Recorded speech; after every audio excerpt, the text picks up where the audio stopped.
దేశ ఆర్థిక చరిత్రను మలుపు తిప్పిన అంశం డిమానిటైజేషన్. ఒక్కసారిగా వ్యవస్థలో ఉన్న పెద్ద నోట్లు రద్దు చేసి పారేసిన ప్రధాని మోడీ ఇది దేశ ఆర్థిక భవిష్యత్తు కోసమే అన్నట్లు చెప్పుకొచ్చారు. ఈ నిర్ణయంతో దేశ ప్రగతి పరుగులు తీస్తుంది అన్నారు. అవినీతి, నల్లధనం అంతమైపోతుందన్నారు. కానీ మాజీ ప్రధాని మన్మోహన్ సగా అంతా పెద్ద నోట్ల రద్దు నిర్ణయం పెద్ద తప్పిదమంటున్నారు. ఇంతకీ ఇద్దరి వాదనలో వైవిధ్యాలు ఎందుకొచ్చాయి?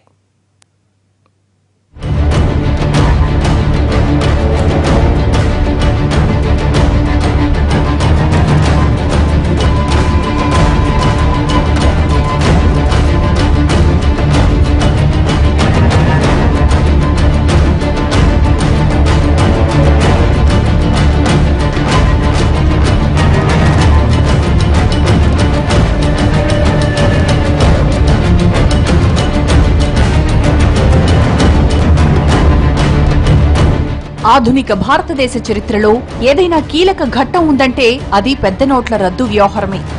అప్పుడెప్పుడో 1978లో ఓసారి పెద్ద నోట్లు రద్దు చేశారన్న విషయం 3 నెలల కిందటి వరకు బహుశా ఎవరికీ తెలియలేదు. కానీ నవంబర్ 8న మోడీ మరోసారి పెద్ద నోట్లు రద్దు చేశాక పాత చరిత్రలే కాదు, కొత్త భవిష్యత్తుల మీద కొత్త చర్చలకు తెరలేపింది. ఆనాడు మోడీ చేసిన ప్రకటన దేశ చరిత్రనే మలుపు తిప్పింది. भ्रष्टाचार और काले धन रूपी दिमक से मुक्त कराने के लिए एक और सख्त कदम उठाना जरूरी हो गया है। आज मध्यरात्रि यानी 8 नवंबर 2016 की रात्रि को 12 बजे से वर्तमान में जारी 500 रुपए और 1000 रुपए के करेंसी नोट लीगल टेंडर नहीं रहेंगे, यानी ये मुद्राएं कानूनन अमान्य होगी। 500 और 1000 रुपए के पुरानी नोटों के जरिए लेन देन की व्यवस्था आज मध्यरात्रि से ఉపలబ్ధ నహీ హోగి. మోడీ ప్రకటన తర్వాత ప్రజలు చాలా హర్షించారు. దేశంలో బ్లాక్ మనీ అంతానికి, అవినీతిని నిర్మూలించడానికే పెద్ద నోట్ల రద్దు నిర్ణయం తీసుకున్నానని మోడీ ప్రకటించిన మర్నాడు సామాన్యుడి మోములో కనిపించిన ఆనందం అంతా ఇంతా కాదు. కానీ అది ఆ ఒక్కరోజే మిగిలింది. నవంబర్ 10 నుంచి బ్యాంకులు తెరుచుకున్న తర్వాత అసలు కష్టాలు మొదలయ్యాయి. బ్యాంకుల ముందు, ఏటీఎంల ముందు జనం క్యూలైన్లలో చచ్చే చావు చచ్చారు.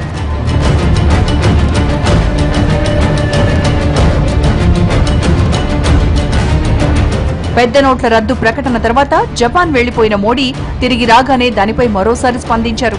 పెద్ద నోట్ల రద్దు నిర్ణయం తప్పైతే తనను ఉరితీయమని ఉద్వేగంగా చెప్పుకొచ్చారు. కానీ ప్రజల కష్టాలు చూసిన ప్రతిపక్షాలు మాత్రం మోడీ మీద విరుచుకుపడటం మొదలుపెట్టాయి. ప్రతిపక్ష కాంగ్రెస్ పార్టీ ఉపాధ్యక్షుడు రాహుల్ గాంధీ ఏకంగా ఏటీఎంలు సందర్శించి అక్కడి ప్రజల కష్టాలు తెలుసుకున్నారు. పెద్ద నోట్ల రద్దు మోడీ తీసుకున్న అనాలోచిత నిర్ణయంగా రాహుల్ విమర్శలు చేశారు. మోడీ ముందు వెనక ఆలోచించకుండా నిర్ణయాలు తీసుకున్నారని, ప్రత్యామ్నాయాలు ఏర్పాటు చేయకుండా నోట్ల రద్దు అమలు చేశారని దుమ్మెత్తిపోశారు.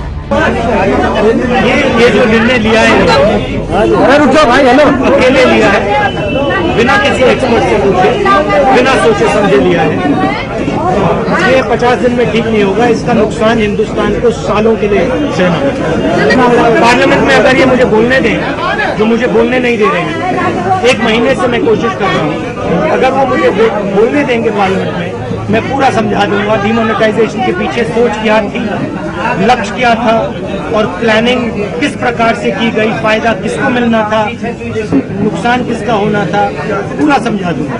ఇక అక్కడి నుంచి నోట్ల రద్దు మీద రాజకీయ విమర్శల జోరు పెరిగింది. దేశవ్యాప్తంగా ప్రజలు పడుతున్న కష్టాలను ప్రతిపక్షాలు విమర్శలు చేశాయి. పెద్ద నోట్ల రద్దును పెద్ద తప్పిదంగా చెప్పుకొచ్చాయి. ఈ ఆరోపణలకు చెక్ పెట్టడానికి అన్నట్లు ప్రధాని మోడీ మరోసారి ప్రజలకు సందేశమిచ్చారు. పెద్ద నోట్ల రద్దుతో ఎన్నో ప్రయోజనాలు కలుగుతాయని చెప్పుకొచ్చారు.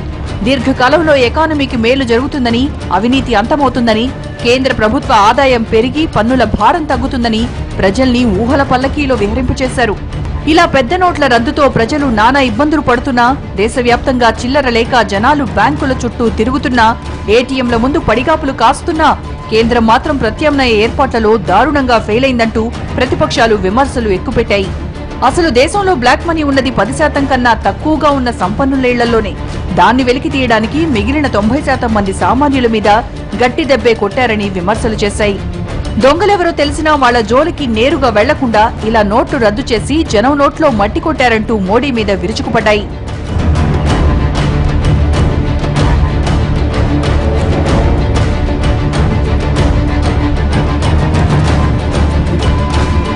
మొత్తంగా పెద్ద నోట్ల రద్దు విషయంలో మోడీ నిర్ణయాన్ని మాజీ ప్రధాని, ఆర్థిక నిపుణుడు మన్మోహన్ సింగ్ కూడా తప్పుపట్టారు.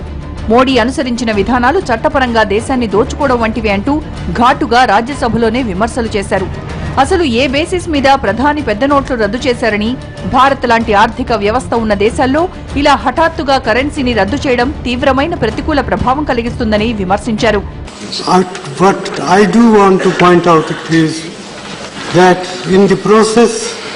of demonetization, monumental mismanagement has been undertaken, about which today there is no two opinions in the country as a whole.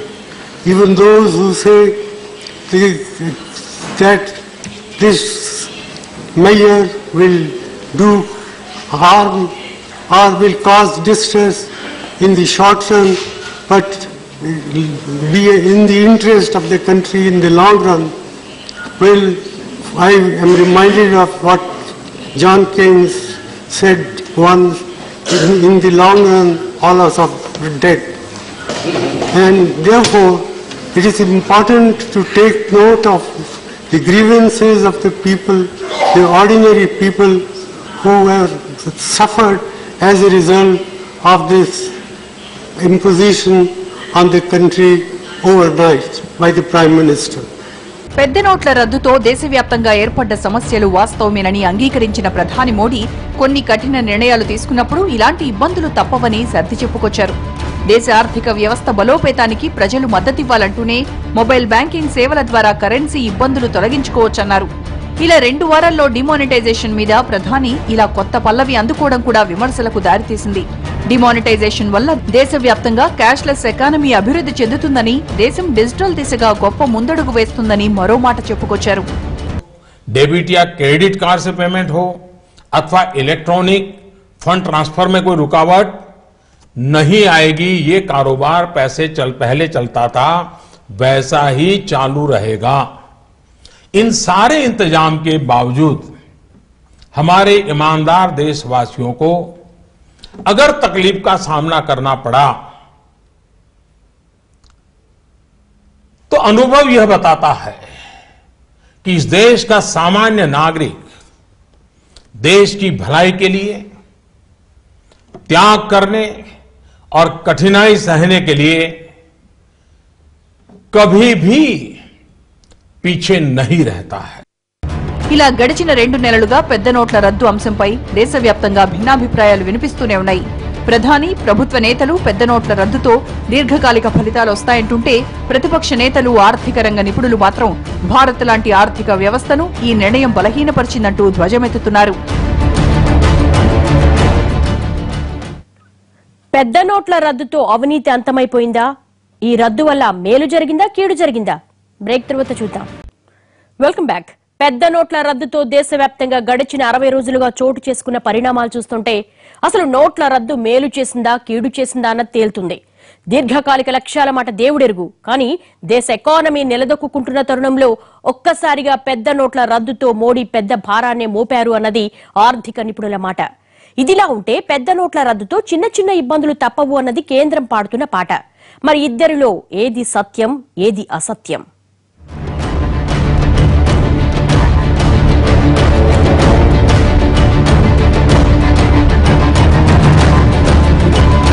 పెద్ద నోట్ల రద్దుతో దేశ ఆర్థిక వ్యవస్థ బలోపేతమవుతుందని, దేశంలో ఉన్న బ్లాక్ మనీ పూర్తిగా నిర్వీర్యమైపోతుందని, దేశంలో ఆర్థిక వృద్ధి, జీడీపీ పెరుగుతాయని, రూపాయి విలువ మరింత బలపడుతుందని, డాలర్ విలువ తగ్గి బంగారం, పెట్రోల్ వంటి దిగుమతి సరుకుల ధరలు తగ్గుతాయని మోడీ ఇప్పటికే ఏదేదో అరచేతిలో వైకుంఠం చూపిస్తున్నారు.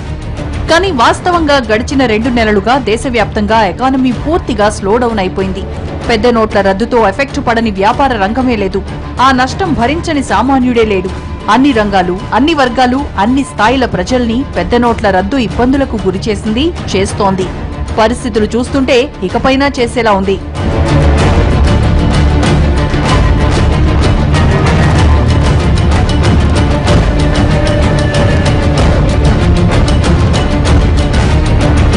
₹86 అనుకుంటాను. 86 లక్షల కరెన్సీ ₹500, ₹1000 తీసేసిన తర్వాత 2 monthsలో మొత్తం ఒక 5 ఏళ్ళలో 10 ఏళ్ళ తీసుకున్న ఎకనామిక్ పురోగతిని, అభివృద్ధిని వెనక్కు నెట్టేట్టుగా అయింది.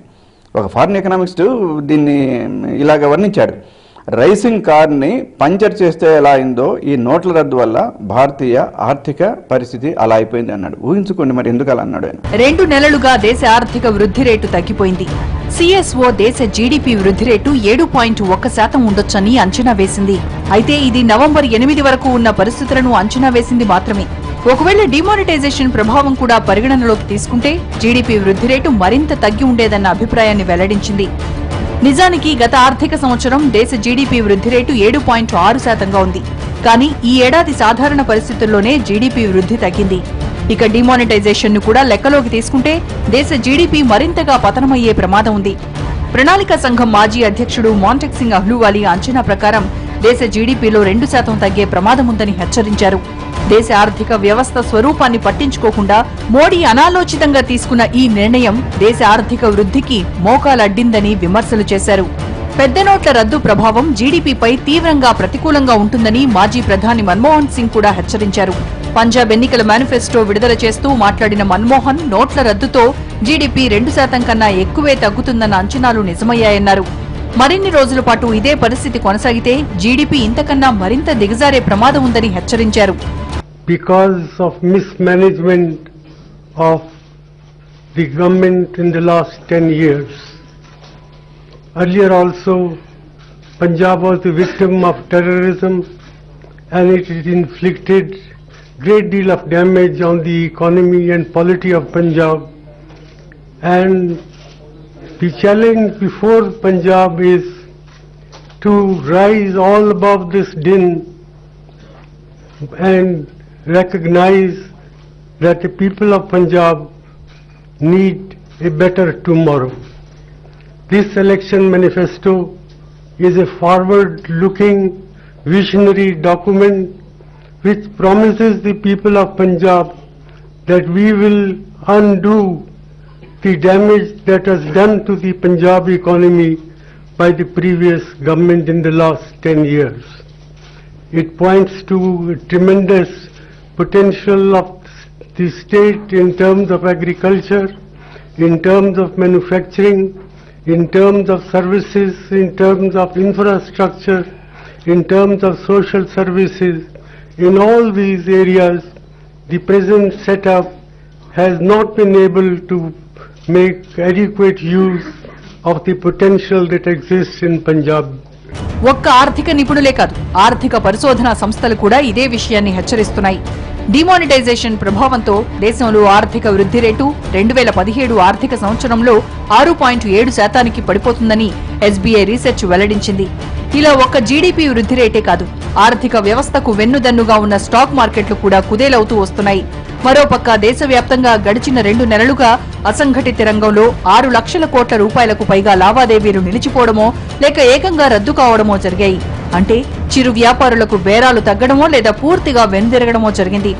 ఇలా దేశవ్యాప్తంగా పెద్ద నోట్ల రద్దు తర్వాత అసంఘటిత రంగంలో ఉన్న వారికి ఆర్థిక కష్టాలు కంటిన్యూ అవుతున్నాయి.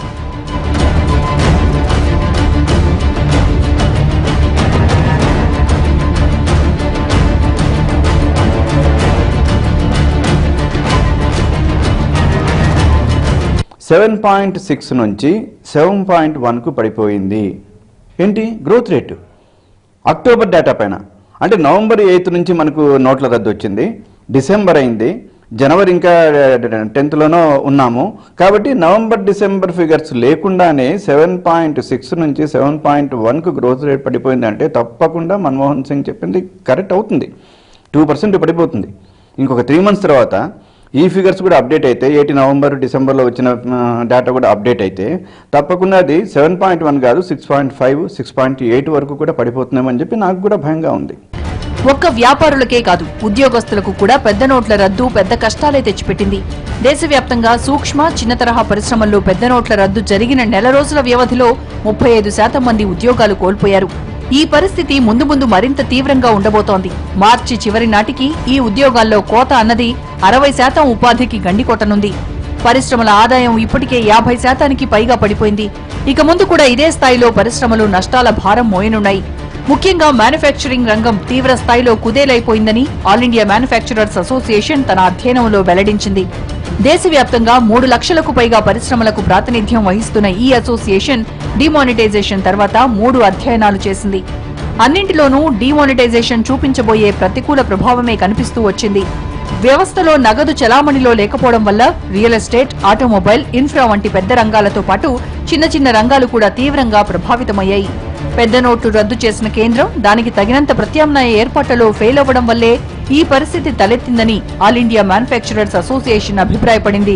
భారత ఆర్థిక వ్యవస్థను క్యాష్లెస్ గా సాగిద్దాం అనుకుంటే ఈ రోజు ఉన్నటువంటి వ్యవస్థలో ఉన్నటువంటి లొసుగులు ఎన్నోన్నో 1.25 లొసుగులు ఉన్నాయి, 1.25 సమస్యలు ఉన్నాయి.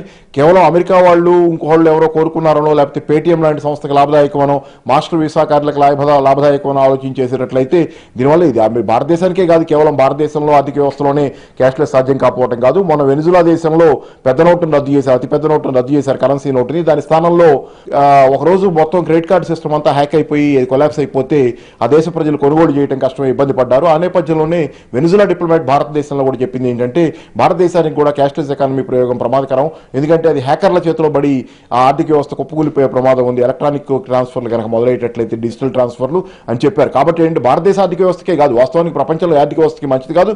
పైగా భారతదేశం లాంటి ఇప్పుడిప్పుడే మోడర్నైజ్ అవుతున్నటువంటి ఆర్థిక వ్యవస్థలో ఇది మరింత ప్రమాదకరంగా ఉండే అవకాశం ఖచ్చితంగా ఎక్కువ ఉంది. భారీ పరిశ్రమల్లో ఇప్పటికే 35% ఉద్యోగాలకు కోత పడింది. చాలా వరకు సంస్థలు 45% ఆదాయాన్ని కోల్పోయాయి. మరో 2 నెలల్లో మరో 40% ఉద్యోగాలు హామ్ ఫట్ అయిపోనున్నాయి. ఇదేదో ఒక్క రంగం కాదు, దేశవ్యాప్తంగా ఉన్న రంగాల పరిస్థితి ఇదే. ఇంతలా దేశ ఆర్థిక వ్యవస్థ నత్తనడక నడుస్తుంటే మోడీ సహా కేంద్ర నేతలు దీర్ఘకాలిక ఫలితాలంటూ ఎందుకు అవాస్తవాలు చెబుతున్నారంటూ విమర్శలు గుప్పిస్తున్నారు. కానీ కేంద్రం మాత్రం ఇవన్నీ తాత్కాలికమే అని, ఇప్పుడు ఇబ్బంది పడినా దీర్ఘకాలంలో మేలు జరుగుతుందన్నది కేంద్రం మాట. కానీ ఇద్దరి వాదనల్లో ఏది సత్యం ఏది అసత్యం అన్నది కాలమే నిర్ణయించాలి.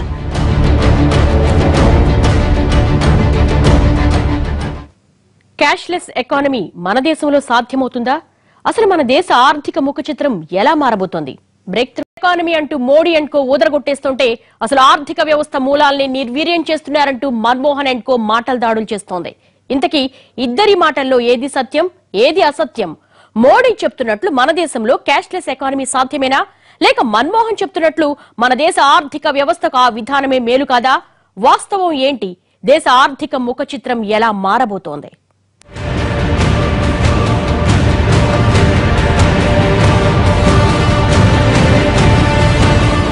వేల ఏళ్ల చరిత్ర ఉన్న భారతదేశం పెద్ద నోట్ల రద్దుతో పెద్ద కష్టాన్నే ఎదుర్కొంటోంది. గతంలో ఓసారి పెద్ద నోట్లు రద్దు జరిగినా దాని ప్రభావం సామాన్యుల మీద పడలేదు. అప్పట్లో 10,000, 5,000 రూపాయల నోట్లు రద్దు చేయడంతో కేవలం సంపన్నులు మాత్రమే ఇబ్బంది పడ్డారు. కానీ ఇప్పుడు సంపన్నుడి నుంచి సామాన్యుడి వరకు పెద్ద నోట్లు బాగా చేరువైపోయాయి. దీంతో పెద్ద నోట్ల రద్దు ప్రభావం ప్రతి ఒక్కరి మీద పడింది. వ్యవస్థలో పెద్ద మొత్తంలో చలామణిలో ఉన్న డబ్బంతా ఒక్కసారిగా విలువ లేకుండా పోవడంతో ఆర్థిక లావాదేవీలు పూర్తిగా స్తంభించిపోయాయి. తరతరాలుగా నడుస్తున్న మన ఆర్థిక వ్యవస్థల్లో వ్యక్తిగత పొదుపు అన్నది చాలా ముఖ్యమైనది. బ్యాంకింగ్ వ్యవస్థ లేని రోజుల్లో కూడా డబ్బులు దాచుకోవడం ఓ అలవాటుగా వస్తోంది. లంకె బిందెలు, గుప్త నిధుల మాదిరిగానే డబ్బు దాచుకోవడం ఈనాటి సగటు భారతీయుడి అలవాటు. భవిష్యత్ అవసరాల కోసం పెద్ద నోట్లు పొదుపు చేసుకోవడం అందరికీ అలవాటే. కానీ ఈ మౌలికమైన విషయాన్ని విస్మరించి మోడీ హఠాత్తుగా ఆ పెద్ద నోట్లు రద్దు చేస్తూ జనం నోట్లో మట్టి కొట్టారన్నది మన్మోహన్ సహా చాలా మంది ఆర్థికవేత్తల విమర్శ. క్యాష్లెస్ ఎకానమీ అనేది దీని అంతిమ లక్ష్యంగా చూస్తే వాస్తవ పరిణామాలు, వాస్తవంలో ఎవరు లబ్ధి పొందుతున్నారు ఈ విషయాల్లో చూసుకునేటట్లయితే ఖచ్చితంగా ఇది క్యాష్లెస్ ఎకానమీ కోసం నల్లడబ్బు ముసిగేసి తీవ్రవాదాన్ని అరికడుతున్నామని చెప్పే డబ్బాచారపు కబుర్లు చెప్పడం ముసుగుల్లో చేసినటువంటి పని ఇది. క్యాష్లెస్ ఎకానమీ ఎందుకు, దానివల్ల ప్రయోజనాలు ఎన్నో చెబుతున్నారు వీళ్ళు. అంటే పన్ను ఆదాయం పెరుగుద్ది ప్రభుత్వానికి, అలాగే నల్లడబ్బు తగ్గుద్ది అని. కానీ క్యాష్లెస్ ఎకానమీ ఉన్నంత మాత్రాన నల్లడబ్బు దగ్గరని పెద్ద పెద్ద ఆర్థికవేత్తలు కూడా రోజువారీ చాలా మంది చెబుతున్నారు. ఉదాహరణకి ఈరోజు ఒక దేశం నుంచి ఒక దేశానికి డబ్బు ట్రాన్స్ఫర్ అవుతుందంటే మన దేశం నుంచి బయట దేశాలకు కూడా డబ్బు వెళ్ళిపోతుంది. డబ్బు వెళ్తుందంటే మనీ లాండరింగ్ రూపంలో కానీ హవాలా రూపంలో కానీ వెళ్తుందంటే అదేమి ఫిజికల్గా క్యాష్ రూపంలో సూట్ కేసులోనో గోతాల్లో వెళ్ళలేదు కాబట్టి అది ఆన్లైనే వెళ్తుంది. కాబట్టి ఆన్లైన్ ట్రాన్స్ఫర్ అనేది నల్ల డబ్బును అరికట్టడానికి మార్గం కాదని ఈరోజు ప్రపంచవ్యాప్తంగా చాలా మంది ఆర్థికవేత్తలు చెబుతున్నారు. మన దేశం ఆర్థిక వ్యవస్థను ప్రజల్లో ఉన్న స్వీయ ఆర్థిక నియంత్రణ, పొదుపు విధానాలను అర్థం చేసుకోకుండా అనాలోచితంగా మోడీ తీసుకున్న నిర్ణయం నల్ల కుబేరుల మీద కొట్టిన దెబ్బ కన్నా సామాన్యుడి కష్టం మీద కొట్టిన దెబ్బే ఎక్కువ.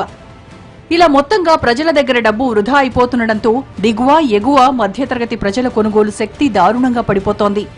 ఇది దేశ ఆర్థిక వ్యవస్థపై తీవ్ర ప్రతికూల ప్రభావం చూపిస్తోంది. ఇప్పటికే దేశవ్యాప్తంగా రియల్ ఎస్టేట్, పరిశ్రమలు, సినిమాలు, అగ్రికల్చర్, రిటైల్ రంగం, automobiles, hotel industry, hospitality, entertainment, media, transport రంగాలు తీవ్రంగా నష్టపోతున్నాయి. మోడీ నిర్ణయంతో సామాన్యుడు కష్టపడి సంపాదించుకున్న డబ్బు కూడా చిత్తు కాగితాలుగా మారిపోయాయన్న విమర్శలు వినిపిస్తున్నాయి. నోట్ల రద్దుతో దేశంలో తలెత్తే దుష్ప్రభావాల గురించి మాజీ ప్రధాని మన్మోహన్ సింగ్ సహా పలువురు ఆర్థికవేత్తలు ఎన్ని ఆరోపణలు చేస్తున్నా కేంద్ర ఆర్థిక మంత్రి జైట్లీ మాత్రం వాటిని పిట్టకథలంటూ కొట్టిపారేస్తున్నారు. ఇలా విమర్శలు చేసే వాళ్లంతా పన్ను వసూళ్లలో దూకుడు చూసి మాట్లాడాలని హెచ్చరిస్తున్నారు. డిసెంబర్లో భారీగా పెరిగిన పరోక్ష పన్నుల రాబడే ఇందుకు నిదర్శనమన్నారు జైట్లీ. డిసెంబర్లో పరోక్ష పన్నుల వసూళ్లలో 14.2% వృద్ధి చెందాయన్నారు. ఎక్సైజ్ ట్యాక్స్ 31.6%, సర్వీస్ ట్యాక్స్ 12.4% వృద్ధి చెందాయని చెప్పుకొచ్చారు. కేవలం బంగారం దిగుమతులు తగ్గటంతో కస్టమ్స్ వసూళ్లు మాత్రమే 6.3% తగ్గాయన్నారు. జైట్లీ గారు టీవీ తెరల మీద వచ్చి పన్నుల కలెక్షన్ పెరిగింది కాబట్టి ఆర్థికాభివృద్ధి ఏమీ తగ్గలేదని చెబుతున్నారు. కానీ పన్నుల కలెక్షన్ ఈ రోజు పెరగడానికి ఆర్థికాభివృద్ధి తగ్గపోవడానికి మధ్య చాలా ఏమాత్రం పెద్ద సంబంధం లేదు. వాస్తవానికి ఆర్థికాభివృద్ధి పెరిగిందనే దానికి ఆయనకి ఈ సంవత్సరం వసూలైన పన్నులు ఎక్కువగా ఉంటాయని చూపిస్తున్నారు. కానీ పన్నులు వసూలు ఈ సంవత్సరం ఎక్కువగా ఉండడానికి కారణం ఏంటంటే పాత నోట్లు మిగిలిపోయినటువంటి చాలా మంది వ్యక్తులు ఆ నోట్లను వదిలించుకునే దానిలో భాగంగా అడ్వాన్స్ ట్యాక్స్లు కట్టడం ఇట్లాంటివన్నీ చేశారు. పాత బకాయిల్ని కూడా పాత నోట్లతో తీర్చారు, ట్యాక్స్ బకాయిల్ని కూడా. దీనివల్ల పన్నుల ఆదాయం ఎక్కువగా ప్రభుత్వానికి వసూలైంది తప్పితే వాస్తవ జీవితంలో ఆర్థిక వ్యవస్థ తీవ్రంగా ప్రతికూలంగా ప్రభావితమైంది. చాలా మంది ఉద్యోగాలు కోల్పోయారు. బంగారం దిగుమతులు తగ్గడం కూడా దేశ ఆర్థిక వ్యవస్థకు మేలు చేసే అంశమే అన్నారు జైట్లీ. జైట్లీ వ్యాఖ్యలకు కూడా దీటుగా సమాధానమిస్తున్నారు ఆర్థికవేత్తలు. దేశ ఆర్థిక వ్యవస్థ మౌలిక స్వరూపాన్ని పట్టించుకోకుండా ఒక్కసారిగా పెద్ద నోట్లు రద్దు చేసేయడం, ఆ తర్వాత ఆ వ్యవస్థలోకి అవసరమైన కొత్త నోట్లు విడుదల చేయకపోవడం, ముందుగా 2,000 రూపాయల నోట్లను విడుదల చేయడం, పరిమితంగా 500 రూపాయల నోట్లను విడుదల చేయడం, దేశంలో డిజిటల్ పేమెంట్లకు అవసరమైన మౌలిక వసతులు లేకపోయినా ప్రజల్ని ఆ దిశగా పరుగులు పెట్టించేందుకు మోడీ చేసిన ప్రయత్నం అసలుకే ఎసరు పెట్టిందన్న విమర్శలున్నాయి. అనాలోచితంగా మోడీ తీసుకున్న నిర్ణయం కొండ నాలుక్కి మందేస్తే ఉన్న నాలుకను ఊడగొట్టినట్లుగా ఉందన్న విమర్శలు వచ్చాయి. దేశంలో బ్లాక్ మనీ రద్దు చేయడానికి పెద్ద నోట్లు రద్దు చేస్తే ఇన్నాళ్లు పెద్దోళ్ల ఇనప్పెట్టెల్లో మూలుగుతున్న బ్లాక్ మనీ అంతా ఇప్పుడు బ్యాంకుల్లో డిపాజిట్లుగా మారి వైట్ అయిపోయింది. అంటే మరి మోడీ తీసుకున్న నిర్ణయం ఎక్కడ ఫలితమిచ్చిందన్న విమర్శలు వినిపిస్తున్నాయి. ఈరోజు దేశంలో ఒక్క వ్యవసాయ రంగం కుదేలు పడిపోతుంది. ఒక్క వ్యవసాయ రంగంతో పాటు ఏమేమి అనేది మీరు లాస్ట్ 60-70 రోజుల నుంచి మీరు ఆలోచిస్తూ చూడండి. బట్టల వ్యాపారస్తులకి వ్యాపారం లేదు, 2 వీలర్స్ అయితే కూర్చోవాళ్లే లేరు. మామూలుగా నేను చెప్పినట్టు కూరగాయలు తినటం తగ్గిపోయింది. ఇక పల్లెటూరులో చిన్న చిన్న ఈ ఆటోలు రిక్షా చేసి వాళ్ళ వృత్తి కూడా తగ్గిపోయింది. అంటే రాబోయే రోజుల్లో ఒక పక్క మీకు వ్యవసాయ ఉత్పత్తి తగ్గుతుంది, రైతులకు ఆదాయం తగ్గుతుంది, వాళ్ళు కొనుగోలు చేసేటువంటి వస్తువుల విషయంలో కూడా తగ్గిపోతుంది. వీళ్ళు చాలా ఆర్టిఫిషియల్ గా చేస్తున్నాడు ఈయన. ప్రపంచంలో ఏ ఒక్క దేశం కూడా క్యాష్లెస్ ఎకానమీగా నిలబడలేదు. జర్మనీలో ఇప్పటికీ 80% నగదు లావాదేవీలే నడుస్తూ ఉన్నాయని, ఎంతో అభివృద్ధి చెందిన అగ్రరాజ్యంలో కూడా 32% క్యాష్ చెల్లింపులే జరుగుతాయని, అమెరికాలో కూడా అసంఘటిత రంగంలో ఎక్కువ శాతం క్యాష్ చెల్లింపులే జరుగుతున్నాయి. టెక్నాలజీలో ప్రపంచానికే రారాజుగా ఉన్న జపాన్, స్విట్జర్లాండ్ వంటి దేశాల్లో ప్రజలు కూడా అంతర్జాతీయ పరిణామాలతో క్షణక్షణం మారే వడ్డీ రేట్ల భయంతో నగదునే దాచిపెట్టుకునేందుకు ఆసక్తి చూపుతున్నారు. ఇప్పటికీ మన దేశంలో సామాన్య మానవుల ప్రాథమిక పొదుపు మార్గం నగదు దాచుకోవడమే. దేశవ్యాప్తంగా ఉన్న అసంఘటిత వ్యవస్థలో 95% చెల్లింపులు నగదు రూపంలోనే సాగుతాయి. పైగా ఇప్పటికిప్పుడు దేశంలో డిజిటల్ మౌలిక వసతులు కల్పించడం కూడా అసాధ్యమే. ఇలాంటి టైంలో ఒక్కసారిగా పెద్ద నోట్లు రద్దు చేసి దానికి సమానమైన కొత్త నోట్లు వ్యవస్థలోకి తీసుకురాకుండా క్యాష్లెస్ అనడం అతి పెద్ద తప్పిదం అవుతుందన్నది మన్మోహన్ సహా చాలా మంది ఆర్థికవేత్తల మాట. రెండో పక్క చూసుకుంటే గ్రామీణ ప్రాంతాల్లో అసలు ఉన్నటువంటి ఇల్లిటరసీ పరిస్థితి దృష్ట్యా తాము ట్రాన్సాక్షన్లు చేయాలంటే లావాదేవీలు ఆన్లైన్ కానీ క్రెడిట్ డెబిట్ కార్డుతో కానీ వాళ్ళు రెండో వాళ్ళ మీద పక్క వాళ్ళ మీద ఏమాత్రం కాస్త చదువుకున్న వాళ్ళ మీద ఆధారపడే పరిస్థితి. ఈ దేశంలో ప్రస్తుతం జరుగుతున్నటువంటి సైబర్ క్రైములు కానీ ఇతర మోసాలు కానీ చూసుకుంటే ఆర్థిక మోసాలు కానీ ఇట్లా రెండో వాళ్ళ మీద ఆధారపడే పరిస్థితి గ్రామీణ ప్రజలకు కల్పించి సైబర్ క్యాష్లెస్ లావాదేవీల పేరుతో వ్యవస్థలు తెస్తే అది చాలా మోసాలకి చాలా ఇబ్బందులకి వ్యవస్థలు దారితీస్తుంది. మొత్తంగా దేశంలో డిజిటల్ మౌలిక వసతులు కల్పించకుండా ఒక్కసారిగా సామాన్యులను క్యాష్లెస్ ఎకానమీ దిశగా అడుగులేయాలని ఒత్తిడి చేస్తే మొదటికే మోసం వస్తుంది. ఇప్పటికే దేశవ్యాప్తంగా వ్యాపార రంగాలతో పాటు అన్ని దివాళా దిశగా పడిపోతున్నాయి. ఇలాంటి టైంలో ఇప్పటికైనా కేంద్రం సాధ్యమైనంత త్వరగా ప్రత్యామ్నాయ ఏర్పాట్లు చేయకపోతే ముందు మన ఆర్థిక వ్యవస్థ మరింత బలహీనపడే ప్రమాదం ఉందన్నది మన్మోహన్ సింగ్ వంటి ఆర్థిక నిపుణుల మాట. అయితే ప్రత్యామ్నాయ ఏర్పాట్లు చేసి వ్యవస్థలో తక్షణం అవసరమైన కరెన్సీ తీసుకొస్తే మోడీ చెప్పినట్లు దీర్ఘకాలంలో మేళ్లు జరిగే అవకాశమూ లేకపోలేదు. కానీ చివరికి ఏం జరుగుతుందన్నది కాలమే నిర్ణయించాలి. ఇది వాళ్ళ స్టోరీ బోర్డ్. మరో అంశంతో మళ్ళీ కలుద్దాం.